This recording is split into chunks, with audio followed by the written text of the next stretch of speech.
Oh.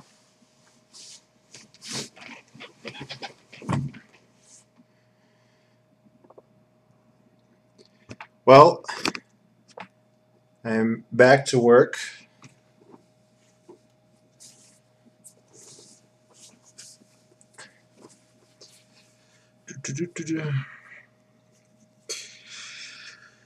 Enjoying the fruits of capitalism in this lovely hotel room, which of course I pay nothing for. Air conditioning, refrigerator.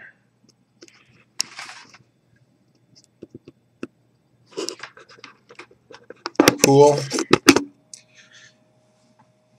First day on my job actually doing this years ago. I ended up sitting in a hot tub alone on a clear, star-filled night thinking, I'm getting paid to do this. But I did not come on here to pontificate about the glories of capitalism because, well, the video would have to be infinitely long if I was going to try and do that. I came here to address some comments and concerns raised by, I don't think he's a subscriber, a commenter on my video. I got several comments on my video, Best Libertarian Books, by a YouTube user named JNeil2007. It's a person that I am not familiar with. I looked on their page. I don't think they have any uploaded videos. And this person was quite upset about Murray Rothbard and about anarcho-capitalism.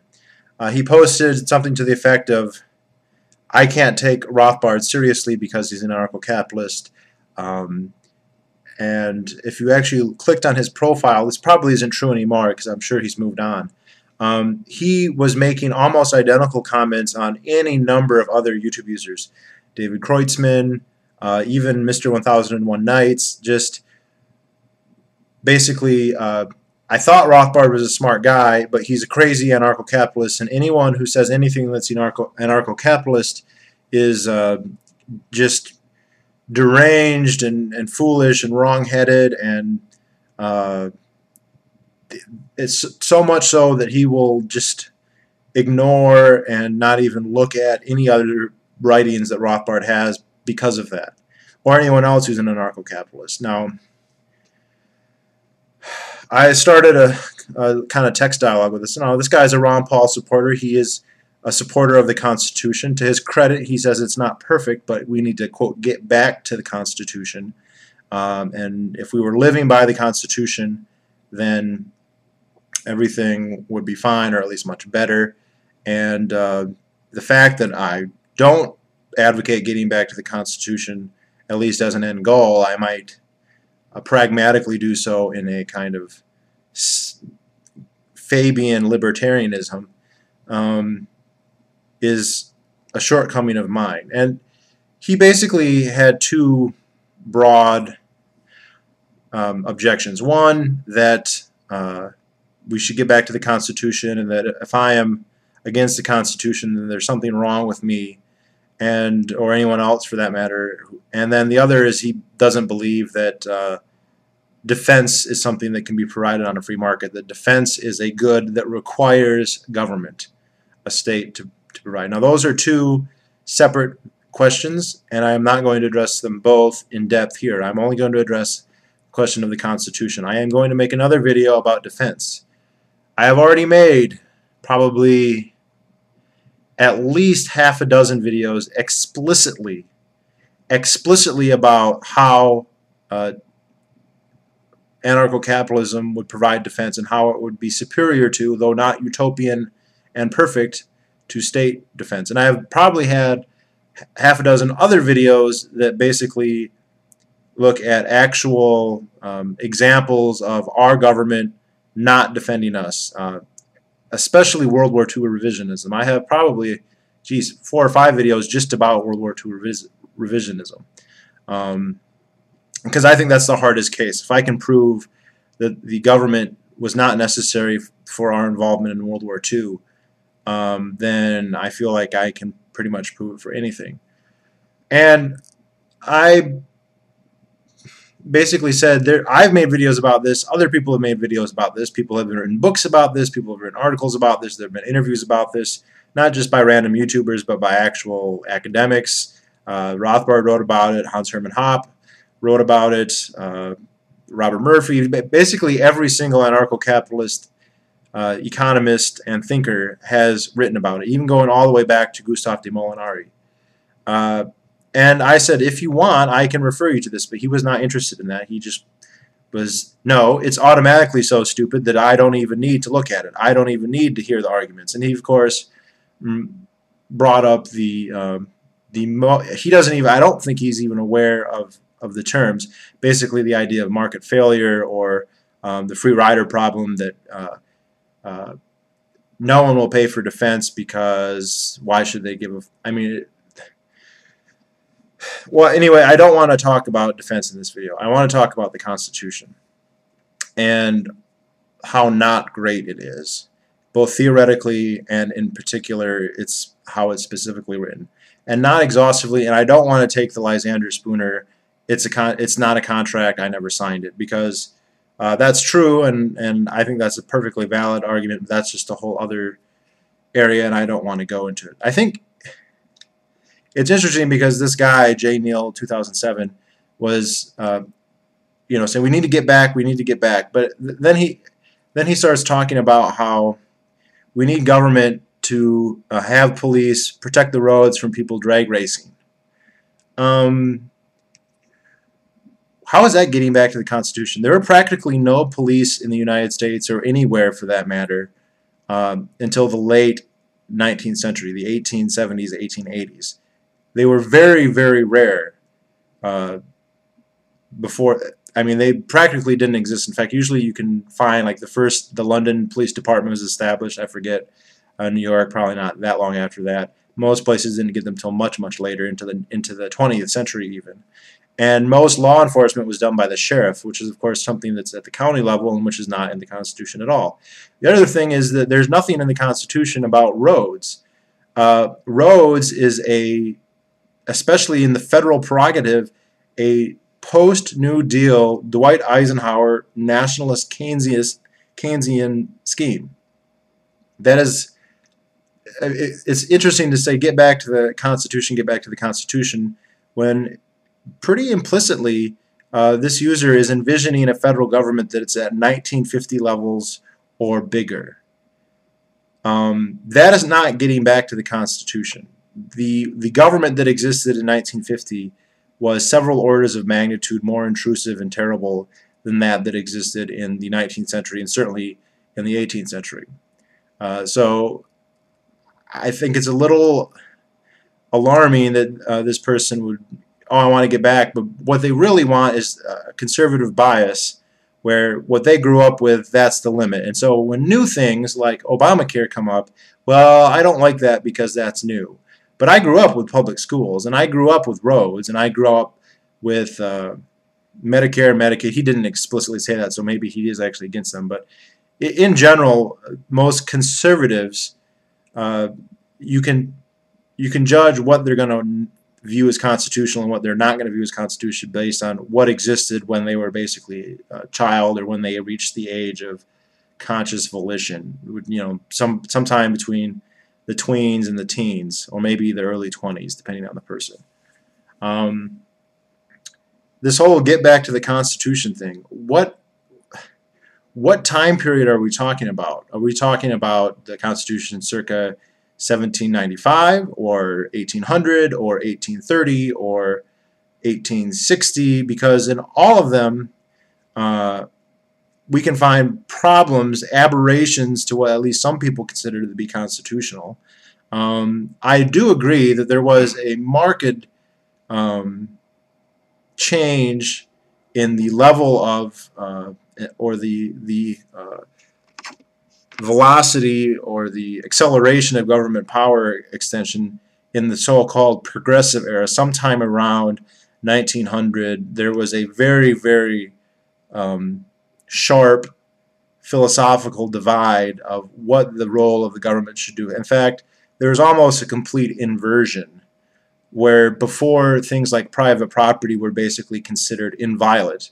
If you owned something, then it was irrelevant what the consequences of how you used that were. You were allowed to use it. So if you owned a railroad, for instance, you could just declare, in principle, although in the specific case of railroads they made exceptions, that I am not going to let any trains drive at all on my entire railroad. I'm just going to own the railroad and not use it. Principally, that would have been, oh, well, it's your private property, so if that's what you want to do, there's no question about that. At some point during the Progressive Era, there became kind of a, you have to operate it the way the government says, you have to operate it, quote, for the common good, or some other amorphous collectivist phraseology. And of course, the first interventions were only in a few areas, especially monetary policy, although there already had been major interventions. This is, of course, a reference to the Fed. Railroads were essentially nationalized in 1916, 1917. FDA, the military-industrial complex, that actually came later. That came in 1940. But and if anyone is interested, a really good book that talks about this is Crisis in Leviathan by Bob Higgs, and also Depression, War, and Cold War by Bob Higgs. But even before the Progressive Era, there were numerous examples of what would or could be considered aberrations. But I think there's a very unfortunate theme within the conservative, gets back to the Constitution rhetoric, and that is there's an association of the Constitution with the Founding Fathers and the American Revolution and the Declaration of Independence and all that stuff. And that association is really not founded. It's inappropriate. The Constitution is not the Revolution. The war against Britain in 1776, a war that almost all libertarians, including almost all anarcho-capitalists, I mean, I include here Rothbard, Hans Hermann Hoppe, and probably many others, agree with. It might be the only war that libertarians think was justified, with the possible exception of the war for Southern secession, that libertarians actually support, and most people support. But all that stuff, fighting for freedom against the king, that is not related to the Constitution really at all. If you look at the state governments in the 1770s, 1780s, each individual state had basically their own revolution. All of them have, of course, been colonies of the British Crown. And they varied in how autonomous they were. Some of them were royal colonies, some of them were not. If you look at, say, Massachusetts, that's a colony that had more or less always kind of thought of itself as independent. When they were founded, the way they looked at it is they were free to do whatever they wanted. Now, the kings took a different view of that, and by the late 17th century, circa after King Philip's War, especially in 1676, they were kind of brought into the fold. Other colonies were more explicitly under the rule of the crown, especially like New York, which was a Dutch colony originally and then just conquered by the English crown, and they just set up a governor. However, when the king was kicked out, each state had basically its own revolution. And these were actually very revolutionary. Not every change that took place was one that libertarians would laud, but there was a very strong anti-authority, anti-institutional power of government sentiment that really bore a lot of fruit in the revolutions in the Revolutionary War. And these happened during the Revolutionary War. And a really great book on this is, I forget its name, and I've referenced it before. The Sovereign States. I'm sorry, The Sovereign States. Look it up, The Sovereign States, and if anyone really wants to find the name, I can find the author, and then you can lower it down. It goes through every single colony / state, and they were sovereign states. That's the point of the name of the book, is they were not provinces within a greater government. They formed an alliance with each other, just like that alliance formed an alliance with France. That didn't mean that North America and France were now a single nation. It meant that they had an alliance with each other, just like Rhode Island and Connecticut had an alliance with each other to fight Britain. The war is fought, the war is won, we get the Articles of Confederation. All right, now what you learn in school is that the Art of Confederation didn't work. That's not true. There was nothing inherently worse about the Articles of Confederation compared to the Constitution that followed. Of course, it wasn't perfect. I'm an anarchist. I don't think the Articles of Confederation were perfect, but there was a much weaker, well, there was practically no federal government, and there was no, the Articles of Confederation never grew into the world empire that the Constitution eventually did. And rather quickly, I might add. It didn't take very long. Most world empires take a lot longer to grow than the U.S. empire did. And they usually start from farther along. So actually it was quite extraordinary how quick the descent was. It was slow at first, but when it picked up speed, it really picked up speed. I mean, basically we have from 1900 to 1940, we really see an unbelievably huge shift in the nature of the federal government. That's a whole other story. The people who agitated for the Constitution weren't all of the Founding Fathers. There were a few of them, quote unquote, who were in there, but mostly the worst. I mean, the most famous is Hamilton, obviously, who was not a great libertarian. By today's standards, he might be. But at the time, he was the most conservative. He wanted basically the British Empire. If you ever hear of someone offering George Washington a monarchy or something like that, he was offered basically presidency for life. That's Alexander Hamilton who's thinking of that. He wanted all kinds of tariffs. He wanted, obviously, a central bank. He wanted the United States to go into debt immediately to establish credit. He was not a free marketer at all. He basically thought, well, this industry should be subsidized at the expense of that industry, so on and so forth. And they basically had a coup d'etat. They basically got what they wanted because many of the original revolutionaries were dead, or they were politically disenfranchised, or they were retired, or they were out of the country, as was the case with Jefferson. And I think what people have to realize is that the process that made the Constitution was a political process no less unsavory than the passage of, say, Obamacare. I'm assuming everyone here remembers when Obamacare was passed and remembers that many people, I don't know if it was a majority, but literally tens and probably hundreds of millions of people opposed Obamacare, many of them quite voraciously. I mean, they were crashing the phone banks at Congress, and yet it passed. Now, does that mean that because it passed that it is unquestionable orthodoxy, that it's right, and that that everything about it is fine because it passed? No.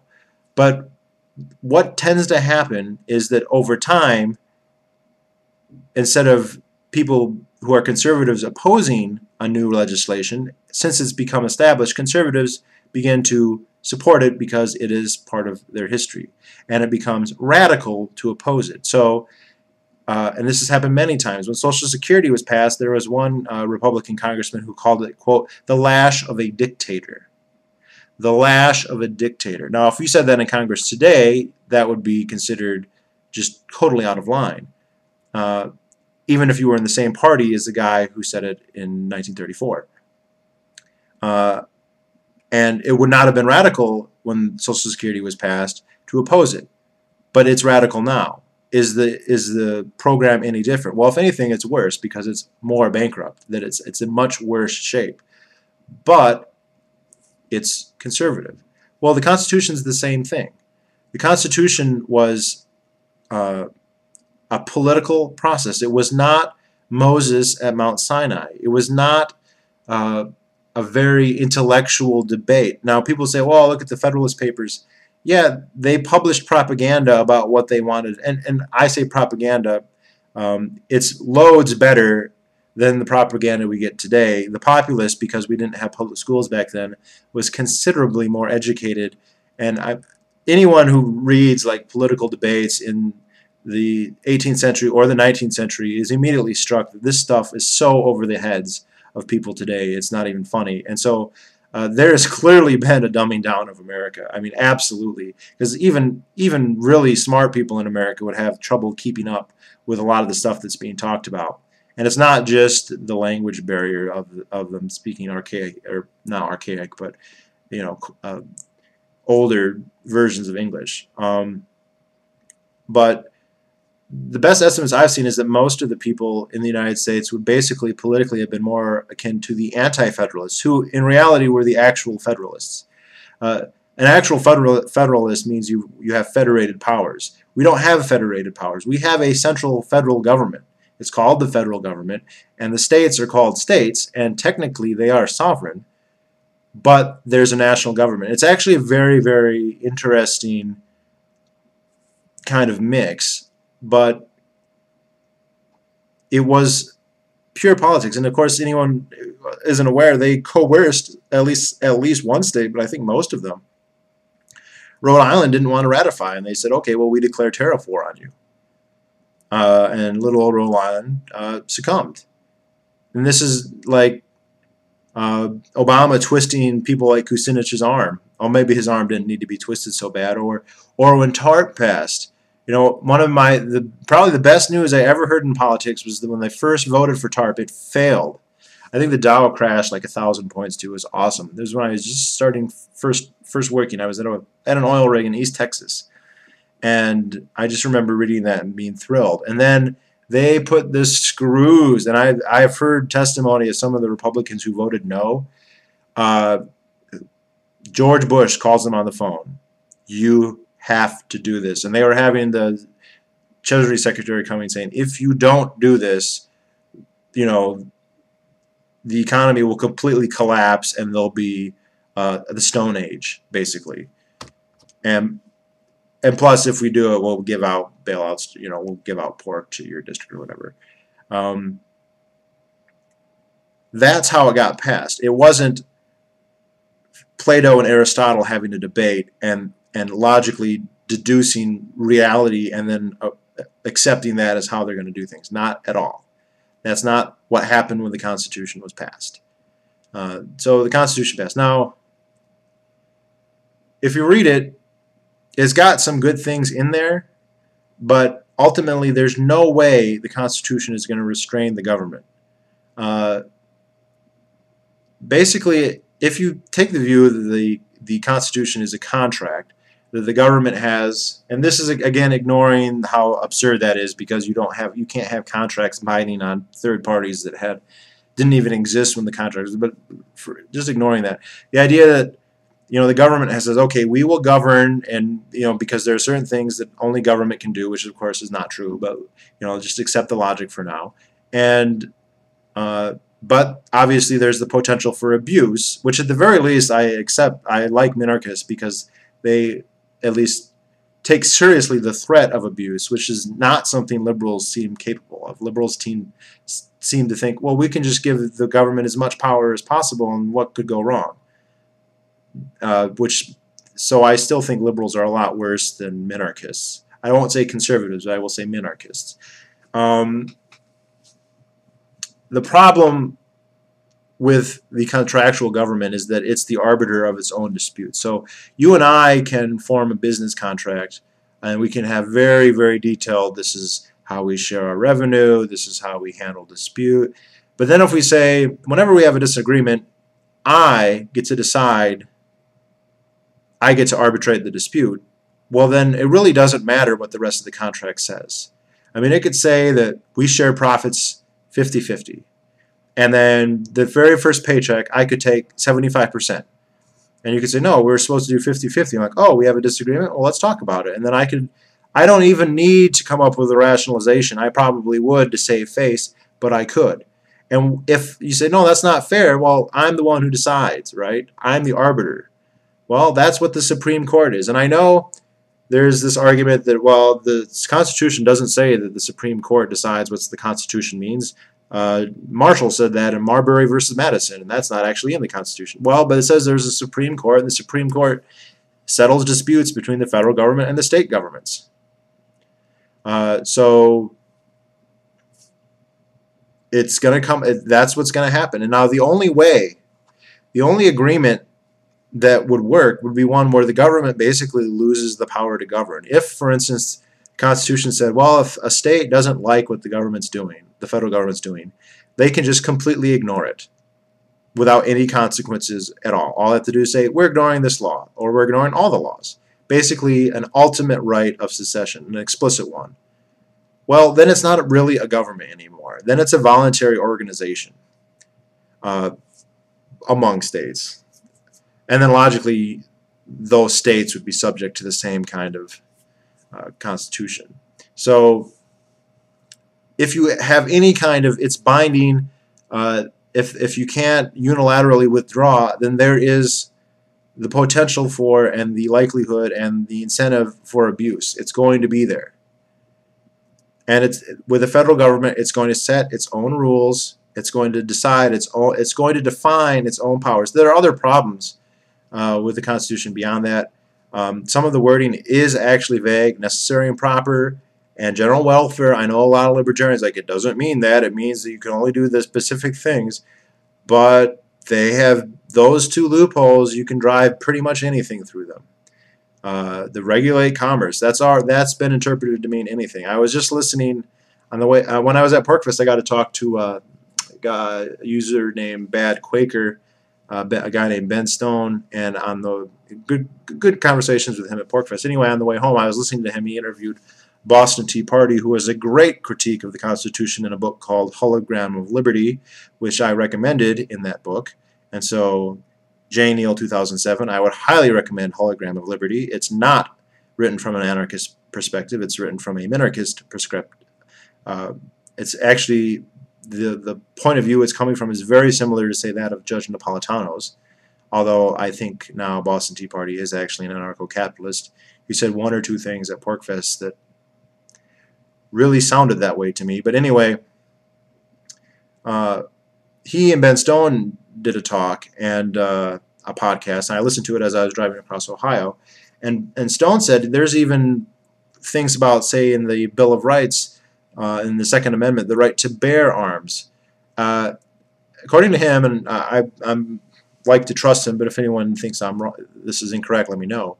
Up until about 1600 or 1700, to bear arms meant to actually point a weapon with the intent of using at someone. So it would be like, bring the guns to bear. You know, you watch an old movie, say Pirates of the Caribbean. Bring the guns to bear means you point your cannons at somebody with the fuse ready to go. And so bearing arms would mean, in that sense, to point them or be ready and willing and able to bring them to bear against the government, or anyone else for that matter. However, around 1700, the use also became to mean just to carry arms. And by the time the Constitution was written, both were in use. And there were other more explicit terms that could have been used, but that's the one that was used.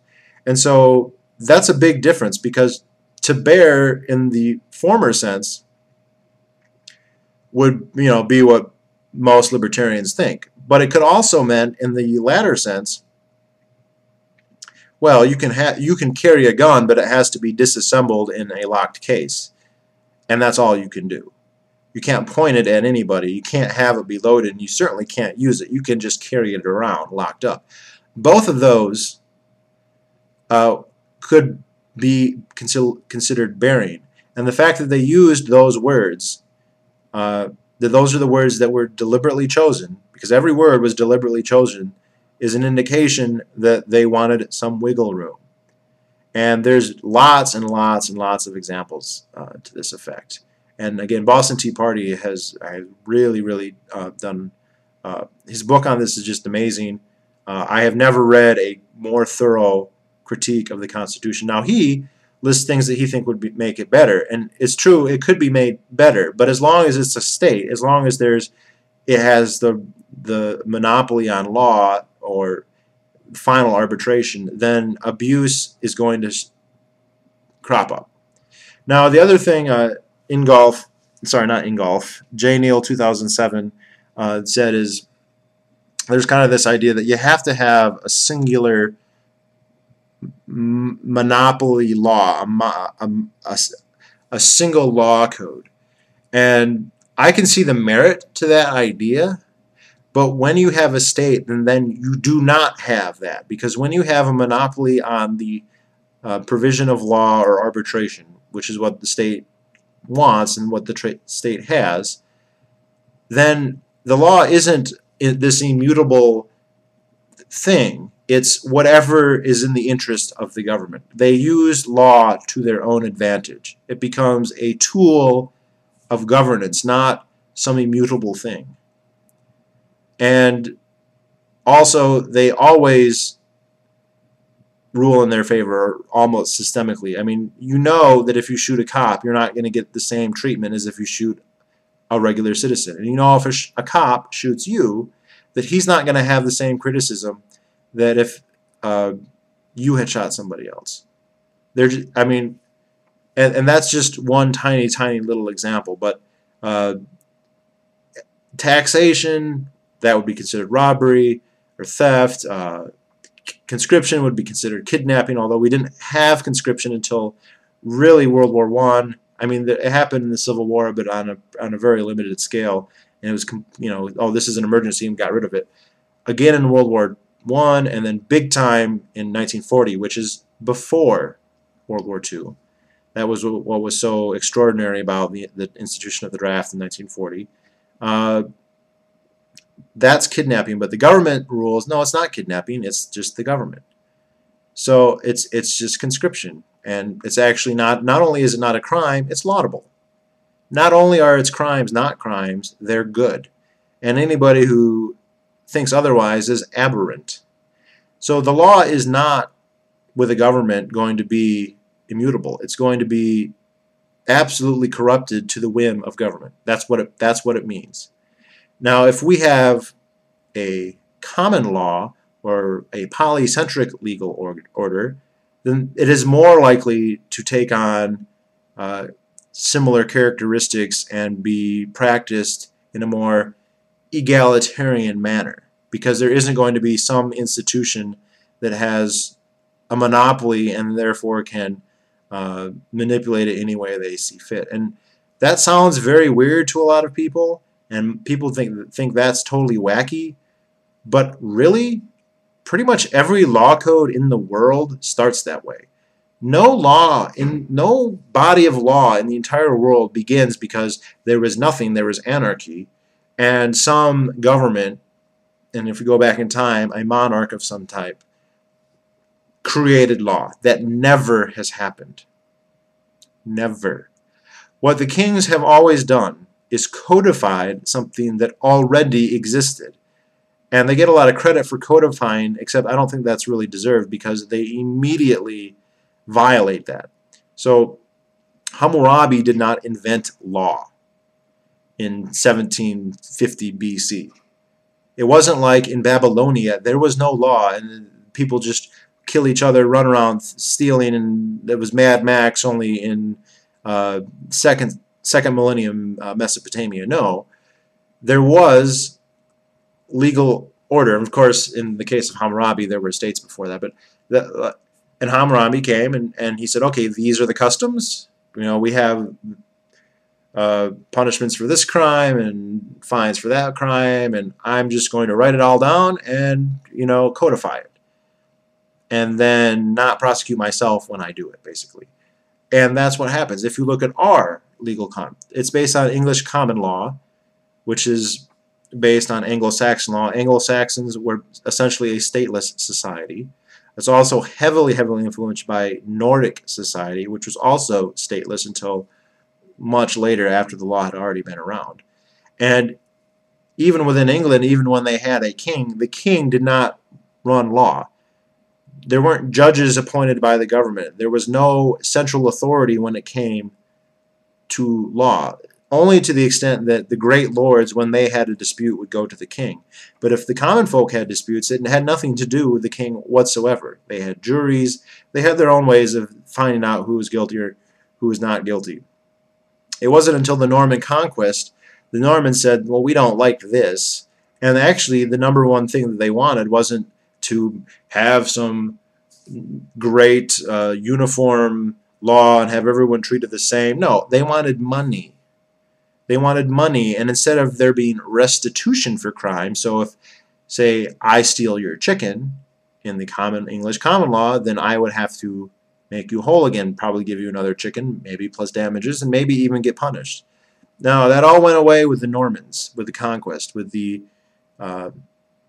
Salic law, basically. They come in and they say, okay, no, you stole his chicken, then you give me, the king, a fine. Screw him. You stole his chicken, now he gets to pay me taxes and you get to pay me a fine. Or I'll just punish you punitively with the taxes I took from your victim. The reason they did it was to raise revenue, but very quickly they realized, oh, well, I can just use this to justify whatever it is I want to do. And now, in the case of England, this actually caused a backlash. Many of the Saxon baronies and the underfolk didn't like this, and they resisted. And that's where we eventually get things like Magna Carta, and basically even the concept of rights altogether. I mean, that had precedence in antiquity, but from the American point of view, that's where it's coming from. It was a resistance to a monopolization of law that was used and abused without any pretense of being there for the greater good or anything like that. And that is the history of law. Laws are created, laws aren't created because two eggheads get together and just make a list of penalties. All right? The way it happens is people get in disputes. I do something to you, you don't like it, and we can either escalate, in which case we both risk physical injury or death, which is not worth it in most cases. If I steal your chicken, it is very unlikely that either of us are willing to die for that. But we do want the situation to be resolved somehow, and so we will try and resolve it among ourselves, which is what happens most of the time. And if we can't, then we will settle for an arbiter, not because we're super civilized, well, because we are super civilized, but because not because the government says, but because we want the situation resolved. And presumably we both think that we have a good case. Otherwise, why would we be so angry about it? All right, and we would submit this to a jury, to an arbiter. There's lots of different ways we could do this, to our grandparents. And there come to some conclusion somehow. Well, this happens numerous times. People usually have disputes over the same thing: women, property, plots of land. Farmers typically fight over woodlots and, who gets what side of the stream. And eventually we say, hey, whenever there's a tendency that when people get in arguments about X, then the restitution is Y. But, justice is always approximate. You can never put a situation the way it was before. If someone steals your chicken, it doesn't always mean that getting your chicken back 3 weeks later is correct, because what if it was right before Thanksgiving? I mean, it can never be the same thing. We can't go back in time and unmake history. It's impossible, so far as I know. Which means you can't have, how did this video become a polycentric law? I don't care, it has. You can't have some arbitrary, okay, if you have sex with someone who's 18 or under 18, then it's rape. That's a good example of something that's just completely arbitrary. It could be rape with someone who's 20 and not rape with somebody who's 15, and something you have to do on a case-by-case basis. But having some monopoly doesn't allow for that. And I mean, even if the monopoly is not trying to abuse its power to its own betterment, which is always the case, which is always what they do. So I guess that is a little bit tangential, but it does bear on the Constitution. It is the way it is used now, and the way it was used even at the beginning, is not as a contract. It is used as a banner of legitimization to the government. Whatever the government wants to do, it just has to say the Constitution grants us this authority. And then it doesn't matter how much that has to do with the actual wording of the Constitution. They have that prerogative, and so they get away with it. It's not something that we can use against them. Now, I do think there are things in the Bill of Rights that do kind of, quote, protect us. We have freedom of speech, right to bear arms, but that's not because of the Constitution. It would be cool if when the government said, okay, we're going to ban guns, if like the Constitution rolled up and like shot across the country and like landed in Ron Paul's hands, and he holds it over his head and goes, I have the power, and like transforms into He-Man and you know, has superpowers, and then goes and punches Barack Obama and like explodes the White House. That would be pretty awesome. Okay, but the Constitution is just a piece of old paper. It doesn't do any of those things, so far as I'm aware. But what there is there's lots of people who believe in it. So there's lots of Americans who think they have a right to own guns, or think they have the right to free speech. And the government has to take their ideology into account. This is the other thing. People don't realize governments can't do whatever they want. If that was true, then the Nazis would have come out and said, we're just invading all these countries because we want Lebensraum, because we want living space. We just hate all these other countries, and we need a big army, and so you're all in it. No, but that's not what they said. They said, we're fighting a defensive war, which, of course, every government always fights a defensive war. No government ever, with the possible exception of the Assyrians and the Genghis Khan, explicitly said that this was about conquest. Like, literally, those are the only two examples I know of. They always have to couch as defense, but they have to kowtow to the ideology of their people. Now, there's a reciprocity there. They can influence the ideology of their people, and they try very hard. That's why public schools are such a top priority among governments now, why they require people to go into it. But they can't ignore, if they just said tomorrow there's no free speech, that wouldn't fly. And it's not because of the First Amendment. It's because Americans are for free speech, which is more than I can say for most Europeans. All right, and Americans are for the Second Amendment. Now, they're not for as much of it as I think they should. I think that people should be able to buy tanks and, you know, artillery and machine guns and whatever else they want to buy. And most Americans don't feel that way, so that's a problem. But they think that you ought to be owning rifles and handguns and shotguns. And I think a large number think that it's legitimate to use them in self-defense, even against the government. I don't think it's a majority who thinks that, but it's a lot. It's tens of millions of people.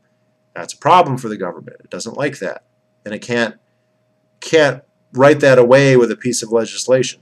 But it's not the legislation, it's not the Second Amendment that prevents that. It's not like that's a shield that if Obama tried to write something to say ban all guns, that like the pen wouldn't do it because a force field from the Bill of Rights would prevent him. He can write whatever damn well he pleases. But can he make society do that? He wishes.